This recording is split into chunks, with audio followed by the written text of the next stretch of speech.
Nuevamente estamos juntos, amigos de la Sodalidad Iniciática, para continuar con la meditación de este maravilloso propósito. Propósito 14, los misterios de Israel. Continuemos con la lectura del propósito psicológico. La Cábala significa tradición en hebreo, entendiéndose por extensión la tradición esotérica o iniciática.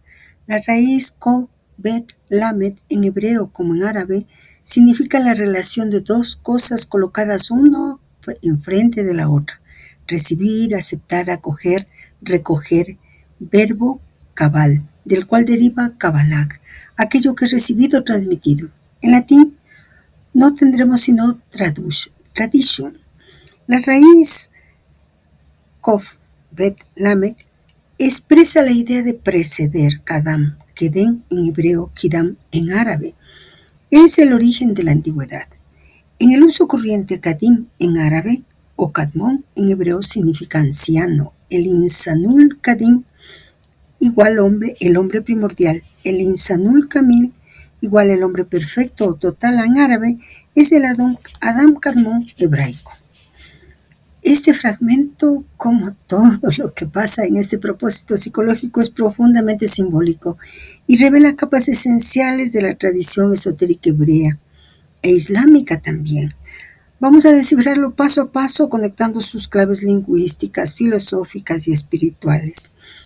Nosotros sabemos que la Kabbalah, con K, como lo está escribiendo el maestro, lo recibido, viene del verbo hebreo kabal, ciertamente, que significa recibir, aceptar, acoger una transmisión. Por eso, en su sentido más profundo, la Kabbalah no es simplemente un cuerpo de doctrinas, sino una transmisión viva y directa de sabiduría espiritual, recibida de maestro a discípulo.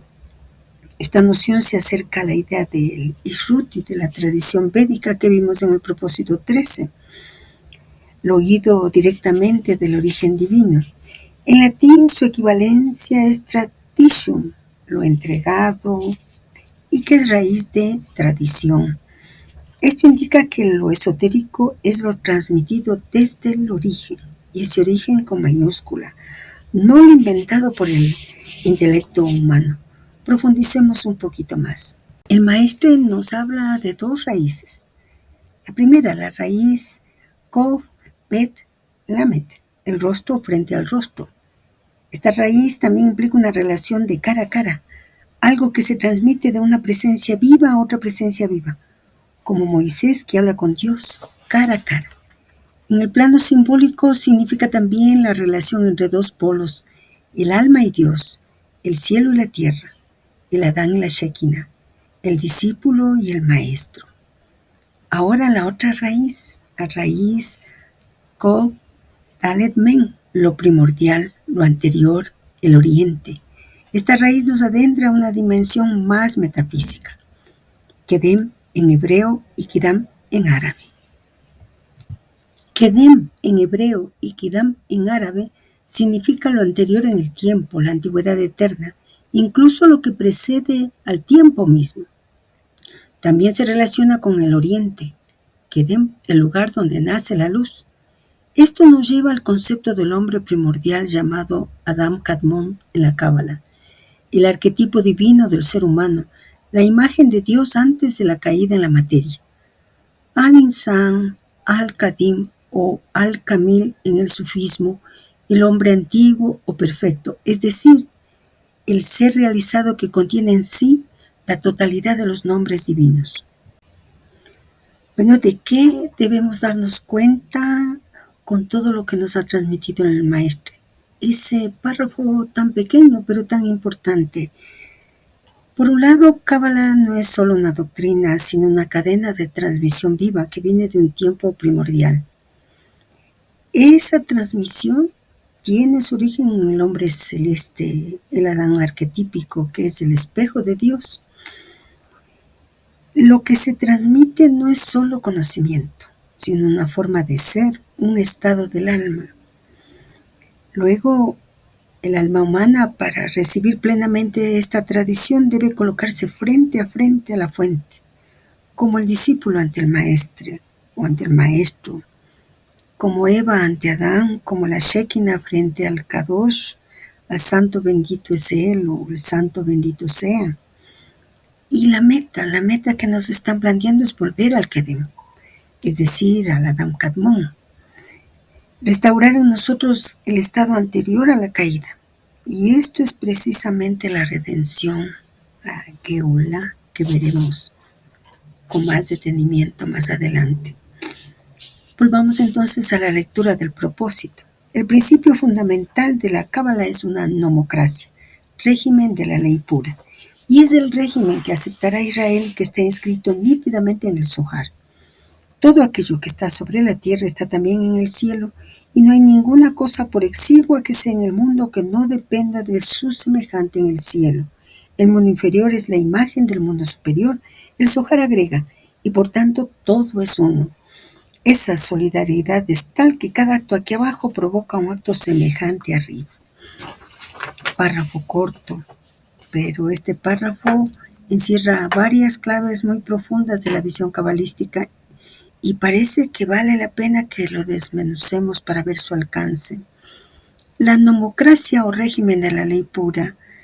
Recuperemos primero la etimología de esta palabra que proviene del griego nomos, que significa ley, y kratos, que significa poder o gobierno.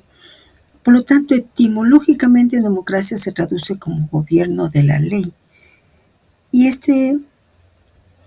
es claro que estamos comprendiendo que este gobierno no es para describir un sistema político, sino que es para describir un sistema bajo la ley divina. Veamos un poquito más sobre esta nomocracia. Al hablar de Cábala como nomocracia, se está subrayando que el orden cósmico descansa en una ley viva. La Torá, entendida en su sentido más amplio, no solo los 613 preceptos formales. Es decir, se habla de un gobierno de la ley, de la armonía objetiva de la Sefirot. Esa ley no es una norma impuesta desde fuera, sino la estructura misma de la realidad. Cada letra, cada sílaba, cada mitzvah participa de ella. Israel acepta este régimen porque su vocación es ser custodio consciente de esa ley, reflejo de la armonía divina.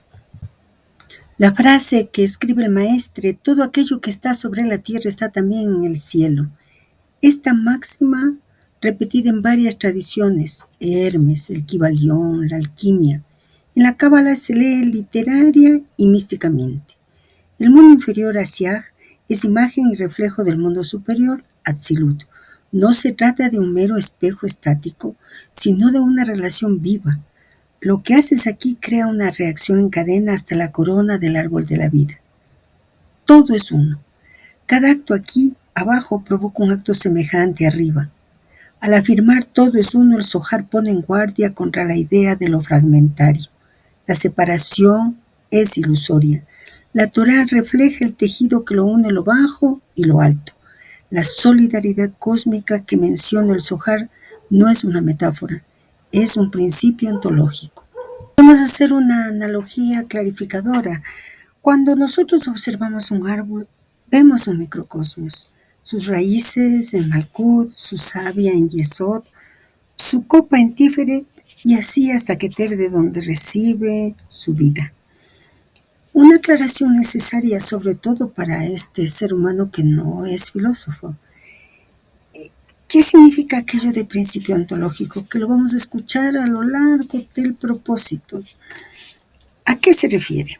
Y se refiere a una idea fundamental dentro de la ontología, que es una rama de la filosofía que estudia la naturaleza del ser y la existencia.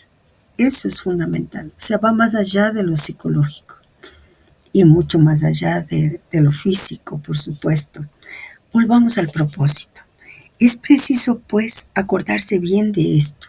Todo es uno, y sin embargo, la tradición hebraica discierne numerosos mundos, grados, estadios, etc. Así la manifestación divina pasa a través de 4 planos. Son esos los mundos atzilútico, beriático, yetzirático y asiático. El atzilut es un término hebraico que significa emanación concentrada, pero increada. Es materializando la acción de que la forma atómica varía con el número de los átomos que constituyen los diferentes cuerpos simples. Que la tradición cabalística califica de Atzilut lo que aparece como una energía morfogénica. En efecto, en este mundo increado es la potencialidad de las fuerzas que están dispuestas a manifestarse. El símbolo de ese efecto está caracterizado por el diluvio llamado universal. Hemos visto también la cuestión de Tohu y Bohu, y la matriz en la cual va a promulgarse la especie es calificada de Tebag, aquello que los cristianos han simbolizado por el arca de Noé. El sabio francés Claude Bernard ha definido muy bien ese fenómeno, conocido de todas maneras desde la más lejana antigüedad. Y es importante que lean pues la nota al pie de página. No lo vamos a hacer pese a que las notas de pie de página de este propósito son súper importantes por el tiempo. Y vamos a separar nuestro análisis con Atzilut y luego vamos a seguir con los otros tres mundos, porque Atzilut tiene muchos elementos, mucho misterio. Y el maestro nos lleva directamente al mundo de las Sefirot y sus cuatro mundos. Veamos todo lo que corresponde conocer y claro que hay mucho más sobre ese mundo, Atzilut. Atzilut como emanación increada. Tradicionalmente Atzilut es el primero de los cuatro mundos en la Kabbalah. Atzilut, emanación, Beriah, creación, Yetzirah, formación y Asiag, acción. De estos, Atzilut es el más cercano a la Ein Sof y por tanto el más sutil. Decir que es increado no implica que sea eterno en el sentido filosófico griego, sino que su existencia no está separada del ahora Ein Sof, la luz infinita. Es emanación, no creación. Esta distinción es clave. La emanación implica un flujo continuo de la esencia divina, mientras que la creación implica ruptura y alteridad, la condición de ser otro o de ser diferente. La propuesta con una imagen moderna al asociar Atzilut con la noción de energía morfogénica, es decir, una energía que da forma, es una analogía válida para el mundo cabalístico, en tanto que Atzilut contiene las ideas puras, las formas arquetípicas aún no concretadas. Podríamos decir que es el dominio de las Sefirot como inteligencias vivas, aún no revestidas de forma perceptible. El diluvio y la Tebá, el arca. Aquí el texto da un giro hermético y propone ver el diluvio como un símbolo del retorno a la potencialidad, al caos primordial, Tohu Vabohu, del que surgirá una nueva creación. En esta interpretación, el arca, Tebá, sería como un útero cósmico, una matriz que guarde el germen del nuevo orden. En la Kabbalah, esto se puede vincular con los ciclos de contracción y expansión, Simsum y Hitzat, Pastut, y con la idea de que todo acto de destrucción abre la posibilidad de una recreación en un plano superior. En este y en varios propósitos el maestro nos ha transmitido que el Tohu es el estado dinámico, preformal, vibrante, mientras que el Bohu es la potencia que se organiza y cristaliza en estructuras. Que ambos estén implícitas en Atzilut, como plantea el maestro, resalta la idea de que en ese nivel más puro y están contenidos en germen todas las posibilidades de manifestación. Y esa idea debemos recordarla a lo largo de este propósito. Volvamos al propósito. Si la matriz de las formas cristalizadas, de ahí los cristos, igual los arquetipos, no fuese transmitida de un universo a otro, los poderes vitales de un cosmos serían aniquilados y las especies, no encontrando más el elemento de su constitución, serían consagrados a un eterno reinicio sin evolución. Esa es una de las razones esotéricas de las jubilarias, a fin de que el periodo de interrupción permita una relajación y una orientación de los esfuerzos. En fin, es de ese mundo atzilútico que el hombre toma su principio espiritual, religado con el Hayak, el organismo espiritual, el cuerpo más elevado del ser. Ese mundo del Atzilut es el único increado, y en el árbol sefirótico él usurpa en los tres primeros esplendores Sefirots, el primero que es la corona suprema, Keter. De esta emana la segunda séfira llamada sabiduría, Hoshmak. Ella es el Adán primitivo para distinguirlo del primer hombre. San Pablo llama a ese esplendor encarnado Novísimos Adam, Primera de Corintios 15:45. Por último, el tercero es la inteligencia, Binah. Tales son los primeros esplendores calificados de intelectuales, y si bien están distinguidos, no son sino una corona única, un absoluto, unum absolutum. Este pasaje del propósito es fundamental en la estructura de la Cábala. Las tres primeras Sefirot, Keter, Hoshma, Binah, estas tres constituyen el triángulo superior del árbol de la vida y son denominadas el mundo intelectual, Olam HaSechel. Keter, corona suprema, representa la voluntad pura de Dios, el punto inicial que contiene todo en potencia. No es ni sabiduría ni entendimiento, sino la fuente silenciosa de ambos. Hoshmak, sabiduría, primer rayo de iluminación, pura intuición, símbolo del principio masculino. Es llamada el Adán primordial, Adam Kadmon en muchos textos. Representa la idea del hombre en Dios aún sin forma. Binah, inteligencia, es el aspecto receptivo, femenino, la matriz que da forma a la sabiduría de Hoshmak. Aquí ya comienza el moldeado de las ideas, pero aún sin separación ni materia. Una sola corona, un absoluto. Aunque se enumeran como tres Sefirot, en Atzilut no hay verdadera separación. Las distinciones son solo necesarias para la comprensión humana. Desde el punto de vista divino, Keter, Hoshma, Binah son una sola corona, una unidad absoluta, o como dice el texto, unum absolutum. El maestro conecta todo esto con lo que señala San Pablo. Analicemos lo que se nos está mostrando. La cita de Pablo, 1 Corintios 15:45. El primer hombre, Adán, fue hecho alma viviente. El último Adán, espíritu vivificante. Aquí San Pablo distingue entre el primer Adán, el hombre terreno creado del polvo, Génesis 1:26, y el último Adán, que es Cristo resucitado, un ser espiritual vivificador. ¿Qué quiere decir Pablo con esto? San Pablo desarrolla una tipología espiritual. El primer Adán representa la humanidad caída, corporal, limitada. El último Adán representa la humanidad redimida, espiritualizada, universalizada. Para Pablo, Cristo es la plenitud del arquetipo humano, el hombre celestial que reabsorbe en sí mismo la unidad perdida.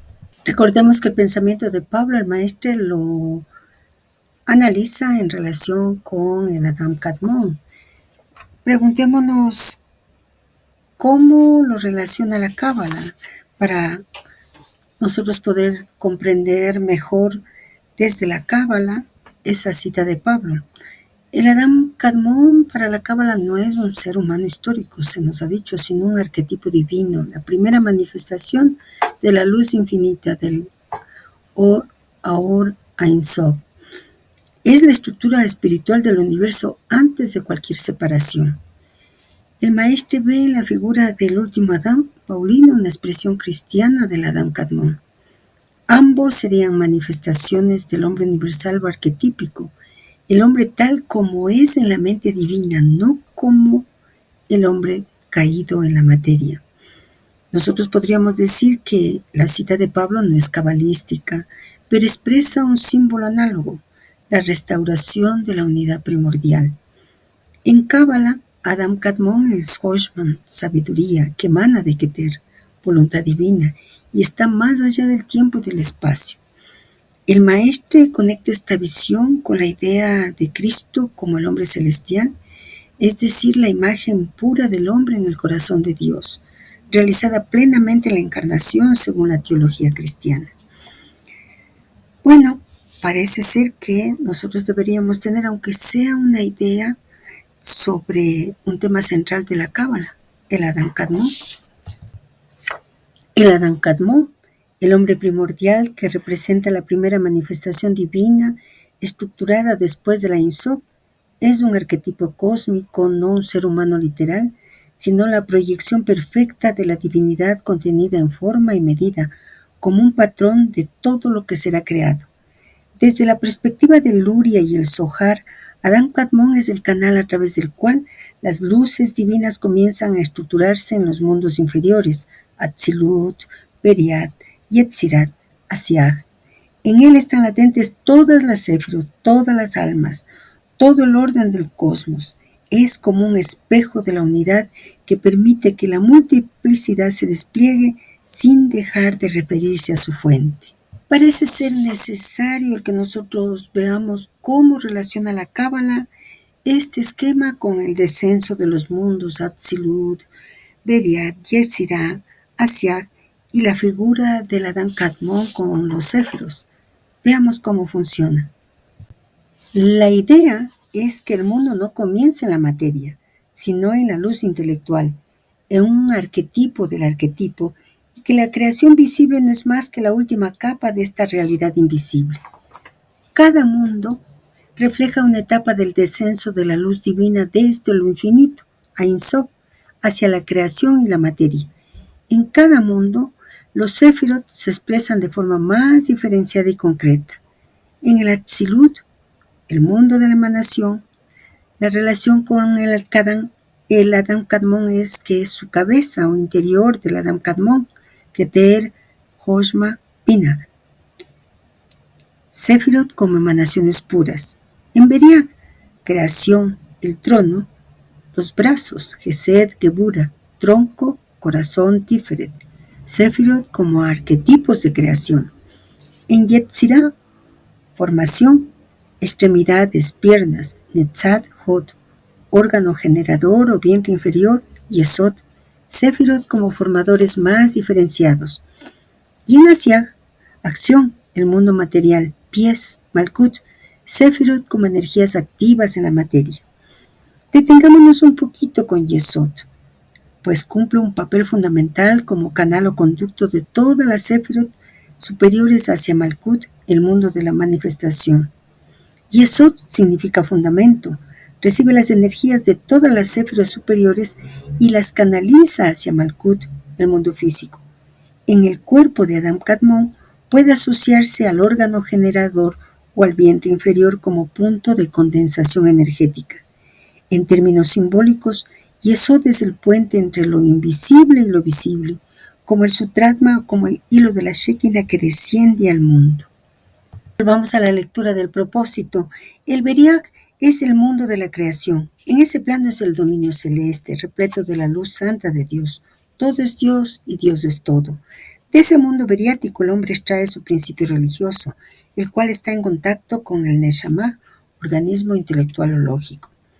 Ese mundo de Beriat emana bajo el de Atzilut, él solo increado, y él es el grado del cual la emanación es creativa. Yetzirah es el tercer mundo, que es el de la formación, no cuantitativo sino mundo de fuerzas cualitativas. Es a través de esos planos que la Shekinah se infiltra para establecer un lazo, Kesher, entre lo divino y el mundo material. De ese mundo yetzirático el hombre extrae su principio patético sobre el cual está sintonizado el Ruach, organismo sentimental del ser. En fin, Asiag es el cuarto plano en el cual la Shekinah se incorpora, es el mundo de la acción. En ese grado la luz ha sido debilitada para permitir subsistir a los seres de los mundos materiales. De ese mundo asiático, el hombre extrae su principio instintivo, el cual está en relación con Nefesh, organismo físico, psíquico. Ese mundo del Asiag está considerado como facticio por los cabalistas. Es la residencia de la Séfira Malkut, el 10º del árbol. Él es llamado facticio, quizás porque es el plano más material. Es el plano de la acción, pero también del espejismo de la vida. De estos 4 mundos, el hombre extrae 4 vehículos que son Hayak, organismo espiritual, religado al Atzilut, Neshama, cuerpo religado a Beriat, Ruach, organismo sentimental, contacto con el mundo de Yetzirat, y Nefesh, cuerpo físico-psíquico, que está relegado al mundo de Asiak. Nefesh es, según los hebreos, el alma animal. Es el resultado del principio instintivo que el hombre extrae del mundo asiático. En el plano físico, Nefesh es asimilado con la sangre. De ahí el mandamiento varias veces repetido en la Biblia, no comer carne animal, ya que eso sería comer el alma, Deuteronomio 12:23. Guárdate de comer la sangre, ya que la sangre es el alma. La sangre es, pues, nefesh materializado, pero aún la acción es doble, física y psíquica. Y así se prueba la exactitud del axioma repetido tantas veces acerca de que nuestros actos en el mundo material tienen una repercusión en el mundo físico, lo cual Leibniz define por el alma expresa al cuerpo y el cuerpo expresa al alma. Es a causa del nefesh humano alterado por el nefesh animal, al absorber la carne cocida o no, que el hombre pierde su característica humana, se animaliza, retrocediendo en la línea de evolución y no puede pretender ser más miembro del pueblo humano, de su pueblo. Así la Biblia explica, Levítico 7:27, toda persona que haya comido nefesh, sangre que así contiene el alma, será separada de su pueblo, para insistir sobre el hecho de que el mandamiento no está hecho únicamente para el pueblo de Israel. El capítulo 17, versículos 10 y 11 de Levítico insiste sobre que la regla es general, tanto para los de la casa de Israel como para los extranjeros. En efecto, nefesh es la parte metafísica superior del animal y la porción metafísica inferior del ser humano. Así pues, a pesar de estar en reinos diferentes, ellos pueden reunirse y es lo que hace su influencia recíproca. Es la unión entre lo físico y lo psíquico como Roach lo será entre el intelecto y el espíritu caracterizado por Hayak. En fin, Nefesh es el alma viviente. Todas las almas no forman sino una unidad gracias a la Shekinah, pero es en el mundo inferior que ellas se dividen. Este pasaje revela una de las intuiciones más profundas del simbolismo bíblico y de la estructura de la Cábala, en cuanto al alma, el cuerpo, la sangre y la santidad de los actos cotidianos. Veamos primero aquello de Nefesh igual sangre igual alma animal. Como lo afirma el texto y como enseña la Torá en varios pasajes, especialmente en Levítico 17:11, porque el alma nefesh de la carne está en la sangre, este principio no es una metáfora moralista, sino una realidad ontológica y energética. En la cosmovisión hebrea y en muchas otras tradiciones sapienciales, la sangre es el portador del alma instintiva y por ello se vuelve sagrada y tabú. Comerla implica una mezcla no deseada entre almas que no deben fundirse, y especialmente entre el alma humana y la del animal. La advertencia de ser separado de su pueblo en Levítico no significa un simple castigo legal. En clave cabalística significa que el alma que ha mezclado su nefesh con un nefesh ajeno pierde el equilibrio que le permite permanecer alineada con el flujo del alma colectivo del pueblo de Dios, el pueblo humano, como lo expresa el propósito psicológico que estamos leyendo. La cita de Leibniz es particularmente valiosa. El alma expresa al cuerpo y el cuerpo expresa al alma. Esta es una formulación que, aunque filosófica, concuerda perfectamente con la visión hebrea. Todo lo que entra al cuerpo modifica el alma y viceversa. Por eso las leyes alimentarias no son solo éticas o sanitarias, son leyes de morfología espiritual, reguladora de los canales entre los mundos. En síntesis, nefesh, alma vital del hombre, sangre. La sangre es vida, pero también límite entre lo humano y lo animal. No ingerir sangre es igual a preservar la integridad del alma humana. Comer carne cocida según los ritos permite sublimar lo animal. Comerla cruda o con sangre impide la elevación. Esto confirma la enseñanza del Zohar. Todo acto aquí abajo tiene resonancia arriba, porque la materia expresa la energía espiritual. La pregunta sería, ¿se puede comer carne sin su sangre? Sí, nos dice la tradición hebrea, pero con condiciones estrictas. La Torá no prohíbe comer carne en general, sino comer la sangre, porque ella es el nefesh, el alma vital del animal, como hemos señalado en Levítico 17:11.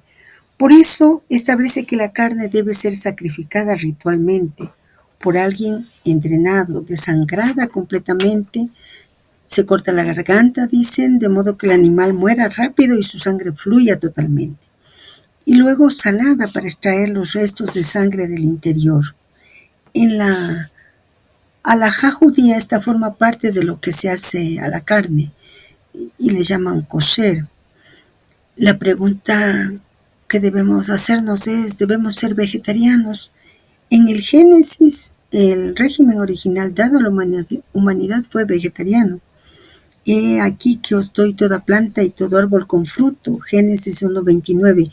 Y ocurre que los científicos que nos han transmitido algo de los descubrimientos sobre la evolución humana, dicen que efectivamente el hombre, los primeros hombres, pues, dado que estaban en zonas selváticas, difícilmente podrían haber comido carne animal, sino más bien los frutos que da toda planta. ¿Qué pasó después del diluvio? Dios permitió comer la carne como concesión. Esto está en Génesis 9:3-4, pero reiterando, no la sangre. Muchos místicos judíos y cabalistas o los seguidores del Zohar promovían el vegetarianismo como ideal espiritual. En el judaísmo mesiánico, cuando venga el Mesías, el ungido, se espera que la humanidad vuelva al régimen vegetariano como signo de armonía. Y bueno, el modo más simple y profundo de respetar esta enseñanza sería un régimen vegetariano. Así se evita el riesgo de asimilar el nefesh animal y se cultiva la pureza del alma. Pero no es una imposición. La Torá permite la carne bajo condiciones estrictas. La libertad espiritual del ser humano está en saber cuándo algo edifica su alma o la oscurece. Volvamos al propósito psicológico. Al presente, regresemos una vez más hacia la significación de los sefirot. Una séfira no es una virtud independiente, ni mucho menos el mismo árbol sefirótico. Es un atributo completo. De la misma manera que la ciencia puede reconocer los atributos del absoluto en tres primeras manifestaciones, vida, forma, pensamiento, en lenguaje teológico toma la significación de la Santa Trinidad, Dios, el Padre, el Hijo, el Espíritu Santo para los cristianos, lo cual es la reproducción de la vieja trilogía hindú Brahma, Vishnu, Shiva, que uno reencuentra en casi todas las religiones. En Kabbalah, Dios, el Santo, Santo, Santo, está representado por un círculo que contiene 3 yods, lo cual hace pensar también en el simbólico triángulo que representa al gran arquitecto del universo en la francmasonería. Veamos esta clave. La estructura trinitaria es una clave universal del pensamiento esotérico y se manifiesta tanto en la Cábala como en otras tradiciones, como la cristiana, la hindú o incluso la masónica. Vamos a desglosarlo para comprender cada aspecto. Una séfira no es una virtud suelta, sino un atributo completo, nos dice el maestro. La Cábala enseña que las séfirot no son partes o fragmentos de Dios, sino modos de manifestación de la divinidad. Cada una contiene en sí misma una plenitud y todas están interrelacionadas, como órganos vivos de un solo cuerpo. Por eso se dice que el árbol sefirótico no está compuesto de entidades separadas, sino de emanaciones que participan del todo. Vida, forma, pensamiento, este trío que se da aquí como una visión científica, tiene claras analogías con las 3 primeras sefirot, Keter, corona, el principio puro, fuente de vida, Joshmat, sabiduría, impulso masculino, energía activa, potencial como el pensamiento puro, Binah, inteligencia, matriz receptiva, forma que delimita y canaliza la energía. Este triángulo superior del árbol de la vida corresponde simbólicamente a la Trinidad cristiana, Dios Padre Keter, Dios Hijo Joshmak, Espíritu Santo Binah, y a su vez se conecta con la Trimurti hindú, Brahma, creador, Joshmak, Vishnu, conservador, Binah, Shiva, destructor, pero desde Keter, el más allá de los siglos. Estas no son traducciones literales, sino ecos simbólicos, donde lo esencial es el principio ternario como estructura de manifestación divina en muchas tradiciones. El Yud, como ya lo hemos visto, es la letra semilla del alfabeto hebreo y representa la chispa divina, el comienzo de todo. 3 Yod en un círculo expresan la unidad en la multiplicidad, la Trinidad en la unidad, la acción de la Ein Sof, el infinito, manifestándose en las 3 primeras Sefirot. Esto tiene resonancia con el triángulo masónico del gran arquitecto del universo, que no es otro que el uno que organiza y da sentido al cosmos. Párrafo está mostrándonos que el misterio trinitario no es exclusivo de ninguna religión, sino que es un modelo arquetípico del ser manifestándose. La Cábala lo reconoce y lo expresa con su propia simbología, pero el corazón del mensaje es que el uno se manifiesta como 3 para crear el mundo y por medio del alma humana retornar nuevamente al uno. Volvamos a la lectura del propósito. Hay siempre en los mundos atsilútico, beriático, yetzirático, asiático, 10 atributos cada vez. En esos atributos divinos se reconoce a los relativos y a los absolutos. Los primeros son las relaciones entre las divinas personas por la acción inmanente de la generación y de la procesión. La calificación de relativo no caracteriza suficientemente a los atributos no absolutos. Los teólogos católicos comprenden lo que ellos llaman las propiedades, las relaciones y las nociones, a saber, pues, la inacibilidad, la paternidad, la filiación, la aspiración activa y la aspiración pasiva. Existen, pues, 4 propiedades: la inacibilidad, paternidad, filiación y procesión. Las 3 últimas son propiedades personales. Agregar a ello la aspiración activa es poseer las relaciones en número de 4. Se comprenden bajo la denominación de atributos absolutos todas las perfecciones que son propias a la divinidad, las que los teólogos distinguen en positivas y en negativas, en apariencias, aquiescentes o inmanentes, operativas o transitivas, primitivas, derivadas, metafísicas, morales, comunicables, incomunicables, propias, metafóricas, etc. Los 7 últimos Sefirot, esplendores, comprenden todos esos atributos.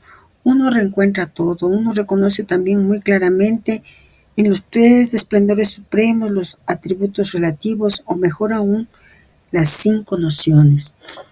Les confieso, en las 3 rondas nunca logré comprender todo esto. Y ahora al menos me consuelo porque este texto proviene de cantidades de tradiciones, inclusive en lo católico, en lo cristiano se toma textos del medioevo. Difícil de comprender, pero aproximémonos a una visión que nos permita simplificar y podamos darnos cuenta qué nos están diciendo. Los 4 mundos y los 10 atributos repetidos. El texto recuerda que en cada uno de los 4 mundos hay una repetición del árbol sefirótico con sus 10 atributos o sefirot. Esto es una enseñanza clásica de la Cábala. El árbol de la vida se refleja y desdobla en cada uno de los mundos, pero a pesar de que se repitan los 10 sefirot en cada mundo, su cualidad y su grado de luz o materialidad cambian. Diferencia entre atributos relativos y absolutos. El texto introduce una distinción filosófica teológica. Atributos relativos son los que expresan relaciones dentro de la divinidad como padre e hijo, o emisor y receptor, como Hoshmak y Binak. Estas relaciones se entienden como internas a la esencia divina, no como algo que actúe hacia el exterior. Los atributos absolutos son las perfecciones eternas de la divinidad en sí misma, como la bondad, la sabiduría, la inmutabilidad, etc., que no dependen de relación con otro. Entonces, lo que el maestro señala es, en los 3 primeros esplendores, Keter, Hoshma, Binak, encontramos los atributos relativos como generación y procesión, similares a la Trinidad cristiana, mientras que en los 7 esplendores siguientes de Gesed a Malkut se despliegan todos los atributos absolutos. La comparación con la Trinidad cristiana. Luego el maestro establece una comparación con la doctrina trinitaria católica. Se mencionan 5 nociones o relaciones trinitarias. Inacibilidad, que expresa que el Padre no es engendrado ni procede de otro. Paternidad, el Padre engendra al Hijo. Filiación, el Hijo es engendrado por el Padre. Expiración activa, el Padre y el Hijo expiran, es decir, infunden el Espíritu o animan el Espíritu Santo. La expiración pasiva, el Espíritu procede del Padre y del Hijo. Estas nociones no se encuentran directamente en la Cábala, pero el maestro las menciona como una analogía con los 3 primeros séfiros, que también son intelectuales y generan el resto del árbol. Hemos tratado de comprender todo lo que se nos está planteando sobre la Trinidad, sobre todo porque vida, forma, pensamiento, el maestro nos lo va a plantear en los grandes mensajes, en varios propósitos psicológicos, en el arte en la nueva era y también en el yoga y yujismo. Así que recordémonos que aquí hemos logrado clarificarnos algo al menos. Al señalar que los 7 sefirot inferiores de Gesed Malkut son el campo donde se manifiestan todas estas cualidades, porque son las que actúan en el mundo creado, en resumen nosotros podríamos decir que el planteamiento es que los 3 primeros sefirot, Keter, Hoshma, Binah, representan el aspecto trascendente de Dios, donde habitan las relaciones internas, divinas, una especie de trinidad en clave hebrea. Los 7 siguientes manifiestan a Dios en su despliegue hacia el mundo como fuerza, belleza, justicia, victoria, etc. En ellos actúan los atributos absolutos, y todo esto se refleja en cada uno de los mundos, desde el más sutil, Atzilut, hasta el más material, Asiag. Pero ahora que al fin comprendemos algo de este párrafo, surge una pregunta. La doctrina trinitaria católica plantea: expiración activa, el Padre y el Hijo expiran, es decir, infunden espíritu o animan al Espíritu Santo, que el Espíritu Santo es expiración pasiva. El Espíritu procede del Padre y del Hijo. Y si es así, surge otra pregunta. ¿Fue este el punto que provocó la separación entre la Iglesia Católica y la Ortodoxa de Oriente? Y viendo la historia del pensamiento teológico, el tema de la expiración activa, es decir, la doctrina de que el Espíritu Santo procede del Padre y del Hijo, fue una de las causas principales del cisma entre la Iglesia de Occidente católica romana y la Iglesia de Oriente ortodoxa. El núcleo de la diferencia es el famoso Filóque. En el credo de Nicea, Constantinopla, originalmente aprobado en el siglo IV, se decía: creo en el Espíritu Santo que procede del Padre. Pero a partir del siglo VI, de acuerdo a la historia teológica, en España y luego en todo el occidente latino se añadió la expresión et Filioque, es decir, que procede del Padre y del Hijo. Esta frase Filioque fue incorporada oficialmente en el credo de la Iglesia de Roma y se convirtió en un punto de tensión con los cristianos de Oriente, quienes sostuvieron que el Espíritu Santo procede solo del Padre, como afirmaba el credo original y como sostiene también el Evangelio de Juan 15:26.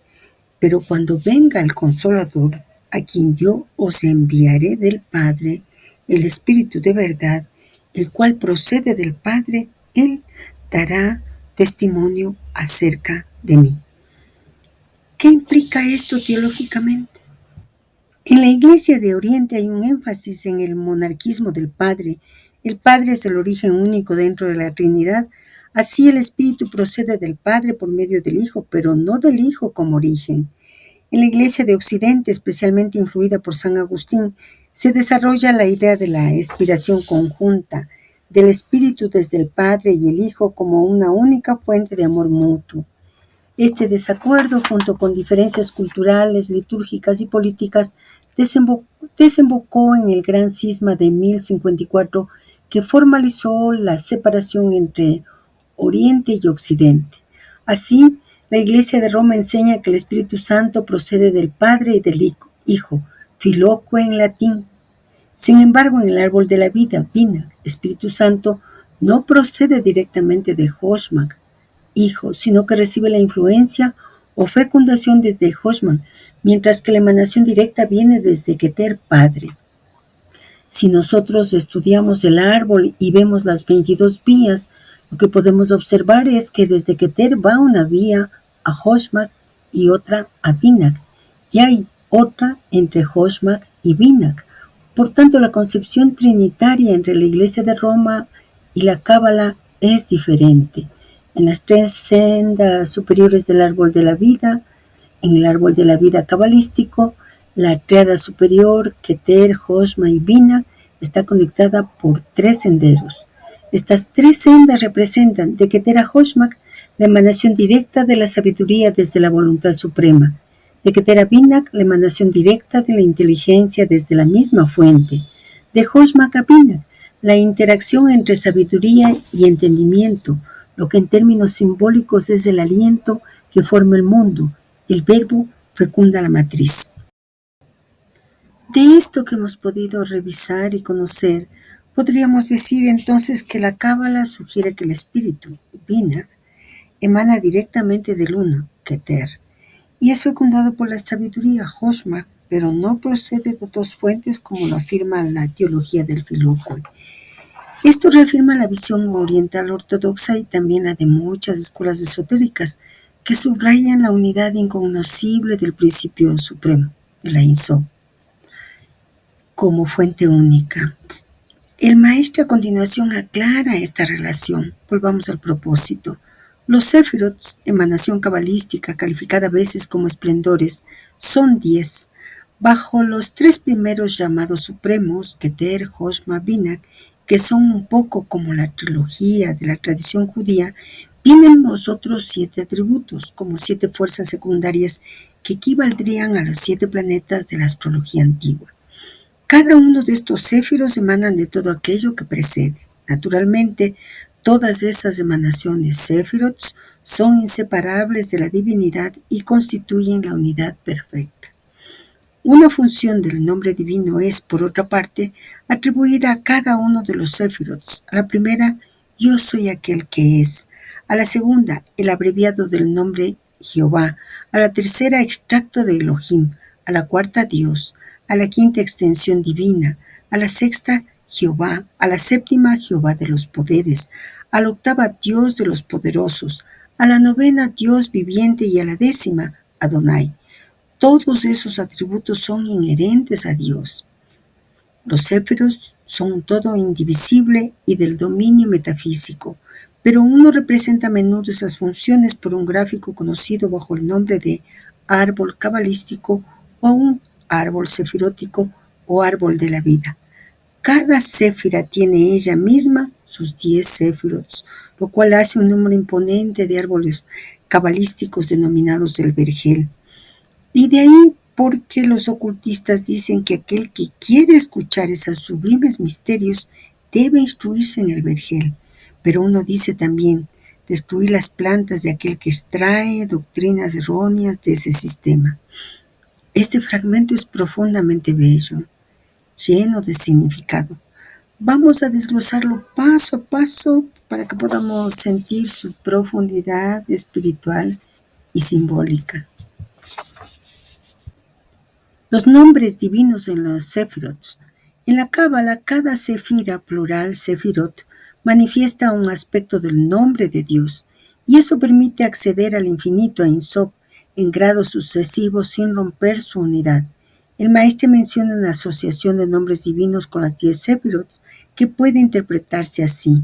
Estos nombres no son etiquetas, son formas de presencia, maneras en que lo infinito se vuelve accesible sin dejar de ser uno. Cada séfira tiene ella misma sus 10 séfirots, el vergel, nos dice el maestre. Esto alude a un principio fundamental. Cada séfira es como una semilla que contiene un árbol entero dentro de sí. Keter, por ejemplo, tiene su propio Keter, Hoshmak, Binah, etc. Binah también contiene un árbol en miniatura. Esto genera una red fractal donde cada parte refleja el todo. Esta multiplicación de árboles da origen a lo que se llama el Pardés, el vergel o paraíso del conocimiento esotérico.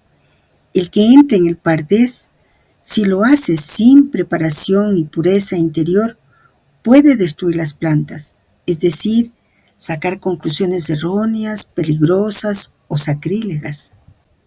Debemos siempre recordar que estudiar el árbol es entrar al jardín del alma, en donde cada céfira es como una llama que contiene otras llamas, luz dentro de luz. Penetrar en estos secretos sin guía ni humildad puede llevar al orgullo espiritual o a la locura, como le ocurrió al sabio Ben Asai según los textos rabínicos y como nos explicarán un poco más profundamente en el propósito 21. ¿Cuál es nuestra guía? Sería la pregunta. Los propósitos psicológicos. Por eso investigamos, preguntamos, vamos a otras fuentes, pero siempre regresamos a nuestro hilo de Ariadna. Siempre bebemos de la misma fuente. Continuemos con la lectura del propósito. En resumen, los céfiros son los grados situados entre el mundo incognoscible, Ein Sof, y el de la manifestación visible. Hay dos explicaciones de esos esplendores que uno puede analizar sobre los diversos planos: religioso, filosófico, demonológico, astronómico, astrológico, físico-lógico, matemático, metodológico, alquímico, político, mesiánico. Son pues principios, doctrinas, sustancias, poderes, modos intelectuales, entidades y órganos de la divinidad. Es un esquema universal también comprender el esquema dentro de la aceptación de las tres letras madres del alfabeto hebraico, el Shin, el Men y el Aleph. Esquema Shema, una llave de composición superior. Ese esquema sitúa los modos operatorios mediante los cuales se efectúan a la vez en los ciclos teocósmicos y antropogenéticos el nacimiento, la transmutación, los matrimonios, las filiaciones, los regresos a los números. Un esquema es como el arquetipo de un dibujo, de una idea, de un proyecto, etc. Bueno, lo que el maestro nos está mostrando es una visión total del árbol de la vida, como esquema arquetípico. Una arquitectura del ser, nos dice, del cosmos y del alma humana, en donde todas las dimensiones del conocimiento y la existencia se entrelazan en unidad. Veamos esto. Los Sefirot como grados de transición. Los Sefirot son los grados situados entre el mundo incognoscible Ein Sof y el de la manifestación visible. Esto es esencial. El Ein Sof es lo infinito, lo que no puede conocerse directamente, ni siquiera nombrarse. De ese infinito emanan los Sefirot, como pasos o filtros que hacen posible que el infinito se vuelva accesible sin dejar de ser uno. Los Sefirot son entonces puentes de luz que unen el misterio puro con el mundo manifestado. 12 planos de interpretación. Aquí el texto revela una verdad esotérica muy poderosa. Hay 2 explicaciones de esos esplendores, religioso, filosófico, etc. ¿Qué significa esto? Significa que el árbol es un símbolo vivo y según el ojo que lo mira, se adapta a cada nivel de la realidad. Veámoslo brevemente. Religioso. Revela las estructuras internas del culto, de la liturgia, del nombre. Filosófico. Representa los principios del ser y del devenir. Demonológico. Muestra el reverso, las clipot, lo que se separa y decae. Astronómico. Los movimientos celestes, los ciclos planetarios. Astrológico. Influencias cósmicas sobre la psique humana. Físico, principios de formación, energía, forma y materia. Lógico, categorías del pensamiento, conexiones racionales. Matemático, proporciones sagradas, geometría del universo. Metodológico, esquema de aprendizaje, de proceso espiritual. Alquímico, transmutación del alma y de los elementos. Político, estructura de poder, justicia y orden divino. Mesiánico, revela el plan de la redención, el retorno. Esto convierte a la Sefirot en principios universales, no solo teológicos. Son poderes que atraviesan todo lo que existe. El maestro nos dice también comprender el esquema dentro de la aceptación de las tres letras madres del alfabeto hebraico, el Shin, el Men y el Aleph. Esquema, Shema. Recordemos la enseñanza de Abelio con su intuición fonética y simbólica. Aleph representa el aire, lo invisible, lo originario. Men representa el agua, la matriz, la profundidad.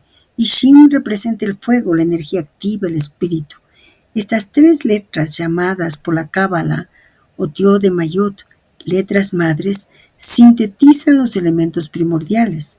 Lo que el maestro pretende recalcar es que la misma palabra esquema contiene su poder formativo en esas letras, como si fuera una matriz sonora de la creación. El maestro hace una síntesis de cómo opera el árbol. Nacimiento, el descenso del espíritu en la materia. Transmutación, el trabajo interior, la alquimia espiritual. Matrimonios, las uniones sagradas entre aspectos del alma y del mundo, como Tiferet y Malkut. Filiaciones, las generaciones espirituales, el Padre que engendra al Hijo, el alma que engendra virtud.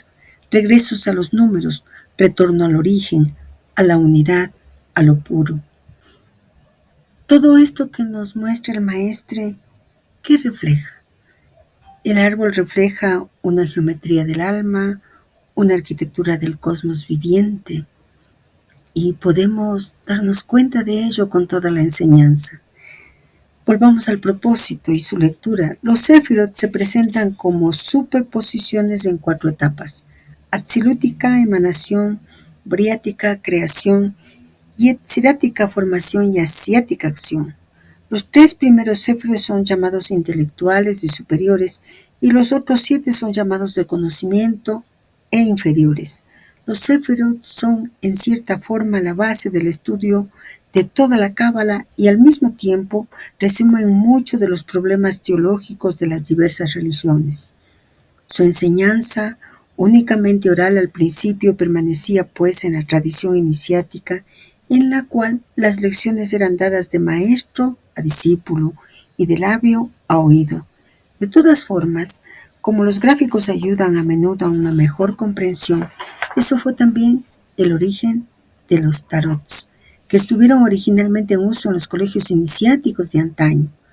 Esas láminas servían al maestro, que daba así un objeto de meditación a los alumnos. Se trataba de llaves, de símbolos que dejan transpirar toda una parte de ciencia que el adepto debe perfeccionar por sí mismo.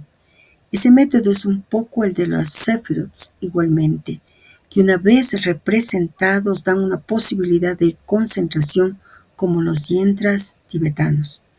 En fin, resumamos diciendo que la Ein Sof absoluto, lo inconducible, el todo nada, la nada, en tanto que gran vacío se llama nada o es llamada nada, se ha producido una materialización Simsum, y de esa concentración de energía Simsum se ha revelado a ella misma primeramente Mahasheva, y al contraerse así, el infinito se limita a aquello que es el origen del universo. De ese primer misterio, un punto de interrogación se impone. Es el mí, ¿quién? Atributo de Jehová que tiene como respuesta el este. A ese vestido Merkabah. La tradición lo llama Shekinah, que es así la radiación de Yod-Heh-Vauh-Heh, ese espléndido centello, especie de aura divina que se manifiesta por el intermedio de 10 Sefirot. ¿Con qué podemos comparar esta enseñanza? Tal vez con una joya, con la joya más valiosa que podamos poseer. El pasaje que el maestro nos entrega comparte verdades de lo más profundas de la mística judía y de la Cábala, en su dimensión más contemplativa y metafísica. Si meditamos en cada una de ellas con cuidado, tal vez podamos sentir e imaginar el misterio que transmite. Vayamos a su profundización. El Ein Sof, el gran vacío, el Ein Sof absoluto, lo incognoscible, la nada en tanto que el gran vacío. Ain, no ser, nada. Ein Sof sin fin, lo infinitamente más allá de toda categoría. Es llamado Nihil Bokatu no porque no sea, sino porque es tan pleno que no puede ser contenido en ningún nombre ni imagen. Este es el misterio más allá de todos los misterios. El silencio antes de la palabra, el vacío anterior a toda forma, comparable al sunyata en el budismo y al guji taoísta. El simsum, la contracción para dar lugar, se ha producido una materialización sinsum. Sinsum significa contracción, autolimitación. El infinito, para permitir la existencia de algo otro que él, se retira de sí mismo, creando un espacio interior donde lo finito puede ser. Esta es una idea revolucionaria. El mundo no es creado por expansión, sino por retirada, como un artista que se detiene en silencio para que algo surja en su ausencia activa. Mahasheva, el pensamiento primordial, se ha revelado a ella misma primeramente. Mahasheva. Mahasheva significa pensamiento. Antes de cualquier cosa, Dios se piensa a sí mismo. Este pensamiento divino es la primera manifestación del ser, un reflejo del infinito dentro de un espacio limitado. Esto es el primer punto, la semilla de toda creación. El misterio de mí, quién y el este. Un punto de interrogación se impone, es el mí, quién, atributo de Jehová que tiene como respuesta el este. Esto es puro simbolismo profético. Mí, ¿quién? La pregunta del alma, del cosmos ante el misterio. El estos o este, la respuesta de la manifestación del mundo. Este juego está en Isaías 40:26. Es decir, ¿quién es el que se oculta tras lo que ves? Isaías dice, levantad en alto vuestros ojos y mirad, ¿quién creó estas cosas? Él saca y cuenta su ejército. A todas llama por su nombre. Ninguna faltará. Tal es la grandeza de su fuerza y el poder de su dominio. Entonces, mi más Ele igual Elohim, Dios como la unión del misterio y la manifestación. El vestido divino, la Shekinah. A ese vestido Merkabah, la tradición lo llama Shekinah. La Shekinah es la presencia inmanente de Dios, su vestidura o residencia. Es la luz que puede ser sentida, el resplandor que habita entre los hombres, la esposa divina que recibe y revela la energía de los mundos superiores. Ella es el aura o centelleo divino, la que hace visible lo invisible. En ella está todo el esplendor del nombre, Yod-He-Bauj, el tetragramatón, el nombre santo. 10 Sefirot, canales de la manifestación, que se manifiesta por el intermedio de 10 Sefirot. Así culmina el proceso.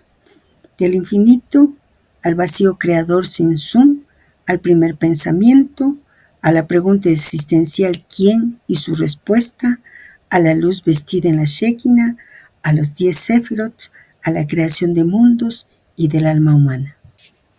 Volvamos al propósito. Sefirot en singular Sefira evoca inmediatamente la noción de número, Sefer, Sefar, Sifur, y la noción pues de contar, Safar.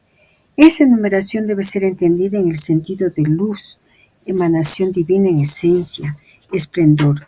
Señalemos por otra parte que aún del griego esfera se podría hacer derivar el vocablo que califica también esas atribuciones de dominios o planos absolutos, gracias a nuestros conocimientos actuales sobre las teorías ondulatorias diferentes justamente por su número, frecuencia y teniendo en cuenta también la incurvación del espacio. La Shekinah, pues, canalización involutiva del Ein Sof, atraviesa 10 campos de onda, Sefirot, en su manifestación cósmica, y como cada Sefira está constituida por una gama del ritmo septenario, esto hace un total de 70 ondulaciones.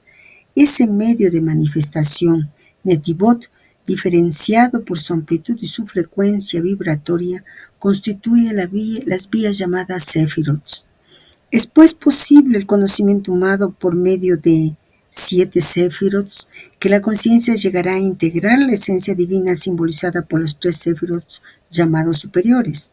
En otras palabras, y transpuestos sobre un plano de fenómeno físico, podríamos ilustrar eso por la descomposición en 7 colores del rayo que pasa a través de un prisma de cristal. La luz blanca, que simboliza el centelleo de Yeve, viene a imponerse a la figura del prisma y es el momento de la cuestión ¿quién? Mi en hebreo. Al lado opuesto se colocan los colores con su índice de refracción particular: rojo, naranja, amarillo, verde, azul, índigo y violeta, lo que sería simbolizado por la respuesta estos, el E. El Zohar dice: por mí arriba y el E abajo todo ha sido hecho. Hay que señalar que Elohim está compuesto del E y la inversión de mí. La enseñanza realmente continúa revelándose. Este fragmento nos entrega una síntesis entre metafísica, física y misticismo propia de la cábala más profunda. La invitación es recorrerlo paso a paso para que podamos imaginarlo y sentirlo como un mandala, como una imagen interior. La Shekinah como canalización involutiva de la Ein Sof. La Shekinah, pues, canalización involutiva de la Ein Sof. Esto significa que la Shekinah, que antes vimos como el vestido de Dios, es la vía por la cual el infinito se hace accesible, no por reducción, sino por irradiación.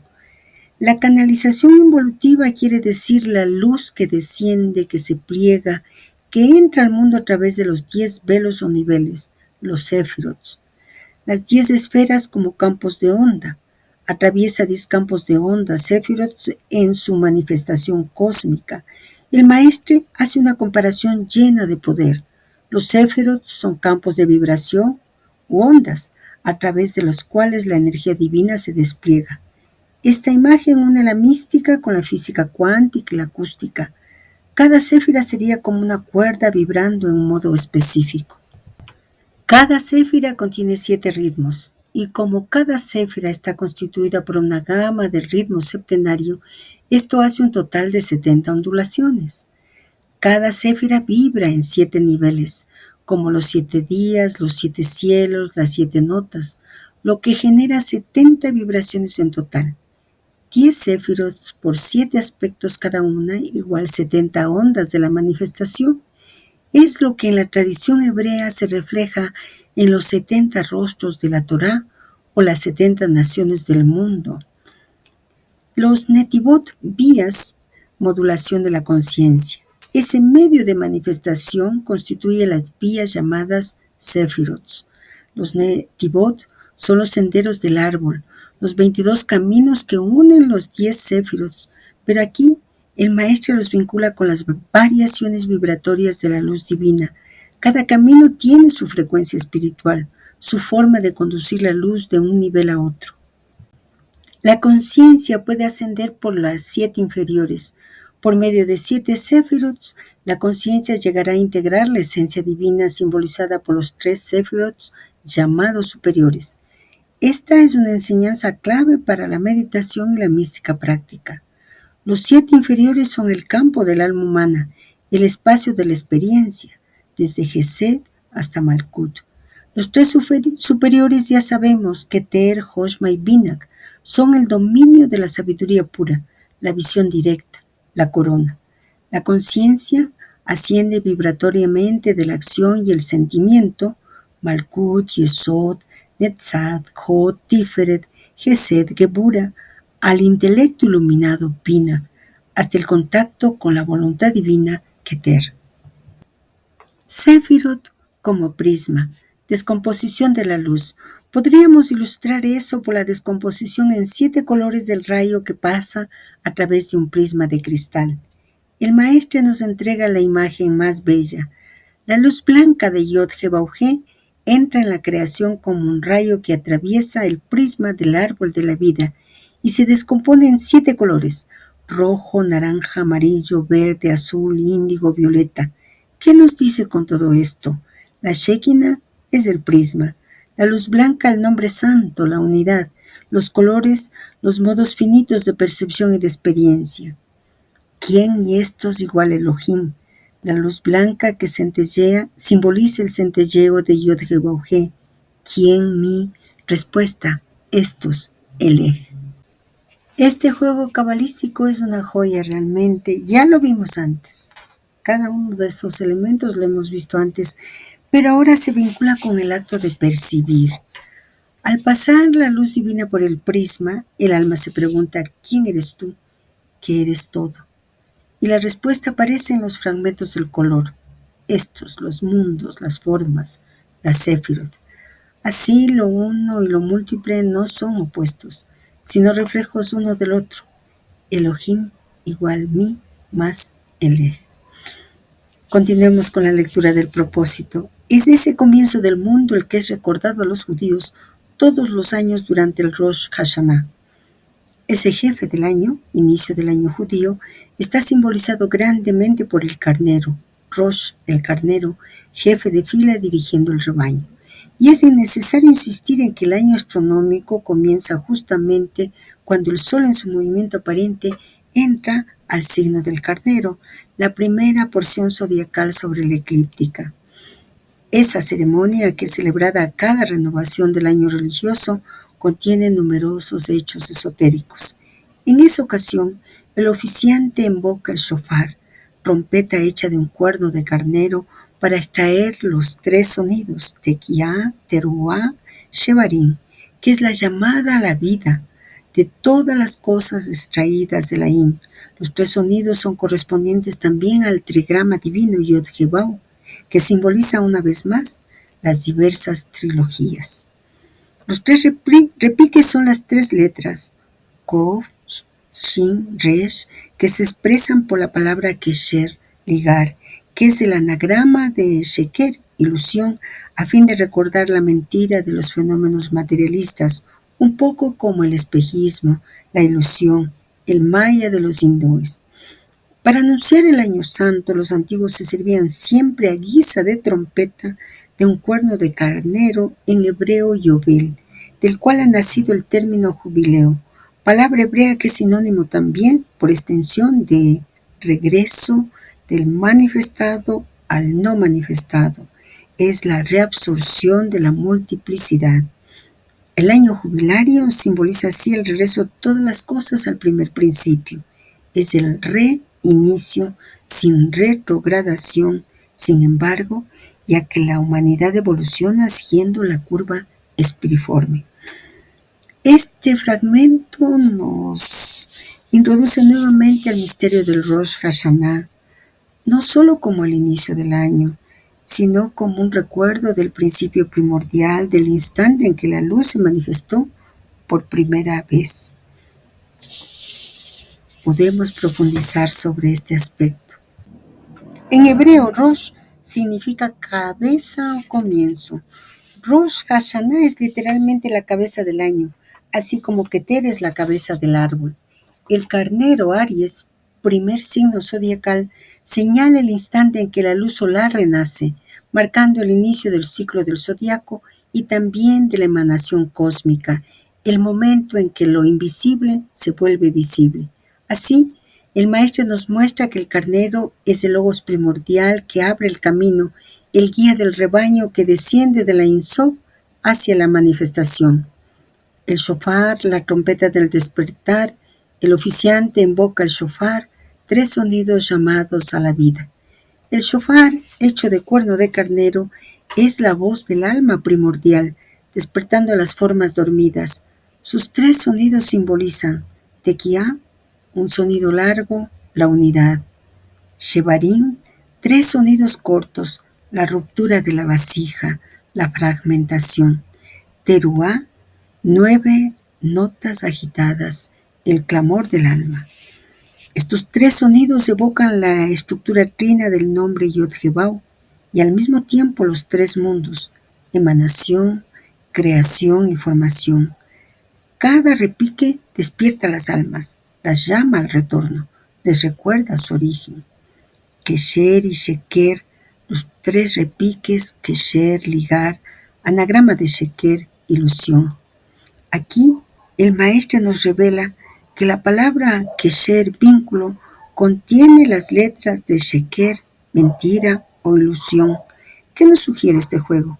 Nos sugiere que lo que parece ilusión, maya en el mundo material, en realidad es vínculo si se comprende su raíz. Lo aparente, lo fragmentado, lo múltiple, no es falso en sí, sino una manifestación velada del uno. La sabiduría consiste en discernir el vínculo dentro de la apariencia, lo divino dentro del velo. Yobel, el cuerno del jubileo. Yobel, regreso del manifestado al no manifestado. El Yobel, el cuerno sagrado del jubileo, marca el regreso de todo a su origen.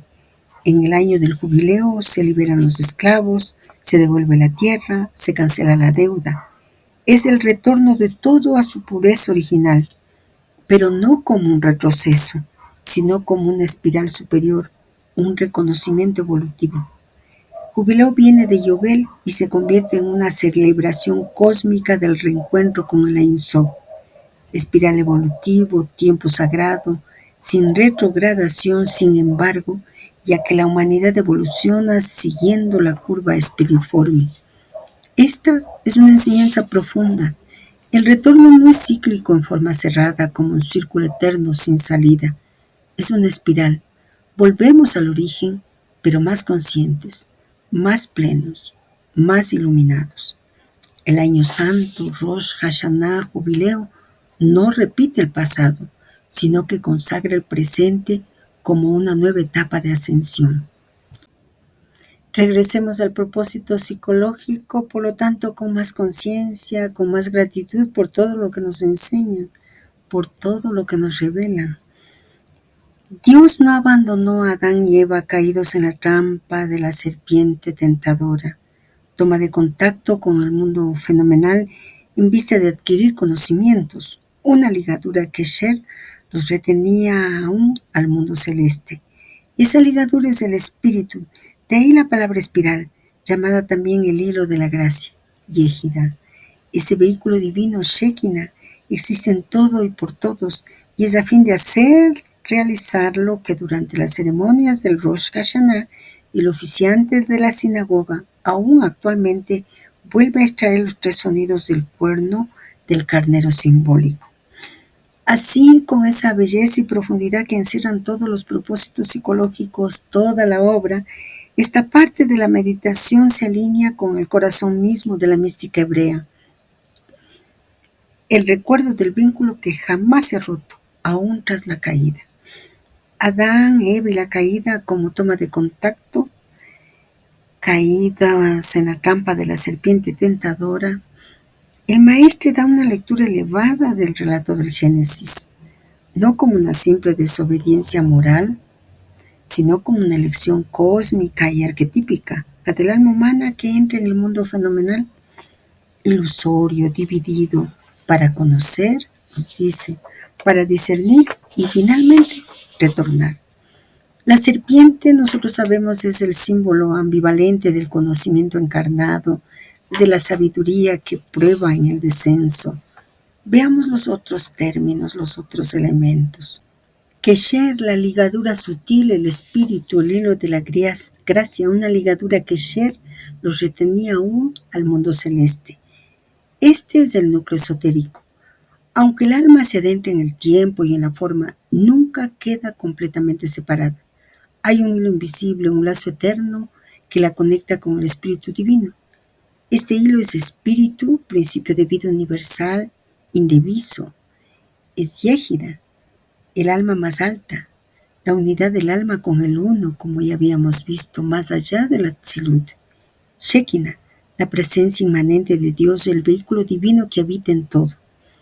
El espíritu entonces es como una espiral sagrada, una línea viva y vibrante que, aunque invisible, resuena en el corazón de cada ser. La espiral es el camino del alma, que desde el centro baja, se despliega y luego retorna al centro. El shofar como llamado al alma para retornar al centro, para realizarlo, el oficiante vuelve a extraer los tres sonidos del cuerno. Cada sonido del shofar resuena como eco del hilo. Es el sacudón sagrado que nos dice, despierta, no has sido abandonado. Tu alma conoce el camino. Los tres sonidos se pueden contemplar ahora así. Tequiá, el hilo eterno, el vínculo aún vivo. Shevarín, la ruptura de la percepción, el olvido de ese vínculo. Teruá, el llamado al retorno, al recuerdo, al despertar del alma dormida. Despertar el alma dormida, despertar al recuerdo. Por eso tal vez muchas tradiciones hablan de que la iniciación no es sino la recuperación de la memoria. ¿Pero de qué memoria? De la memoria sagrada. Realmente, antes de continuar con la última parte del propósito, que es reflexiones sobre el misterio, y que lo vamos a hacer en otros videos, es tanto lo que nos ha sido revelado, lo que nos ha sido entregado de manera tan generosa, que mi corazón siente que debe dar las gracias por todo lo que nos entrega. Sabemos que nada es nuestro. Todo es un don que viene de Él, de ese Alef Lamed. Todo viene desde ese pensamiento Mahasheva que nos sueña, al que podemos dar gracias porque despierta nuestras almas que reconocen que nada es nuestro y todo es el don del verbo que desciende, la luz que se pliega en forma, el espíritu que sopla donde quiere. Nosotros somos solo una chispa dentro del gran sueño del uno y sin embargo Él permite que le veamos porque ha depositado la luz en nosotros para reconocerle. Que nuestra gratitud suba como el incienso. He recordado a un amigo con el que hicimos la primera ronda de los propósitos psicológicos y me enseñó a encender el incienso y a darle vueltas para que el humo siguiera y decirle al principio superior que lo aceptara, que aceptara mi alma como acepta el humo del incienso que sube. Y sinceramente, nosotros que no tenemos forma ni voz propia, podemos decirle gracias en esa lengua que nos escribe, en la lengua del corazón. Nos vemos entonces en la próxima parte de este propósito maravilloso.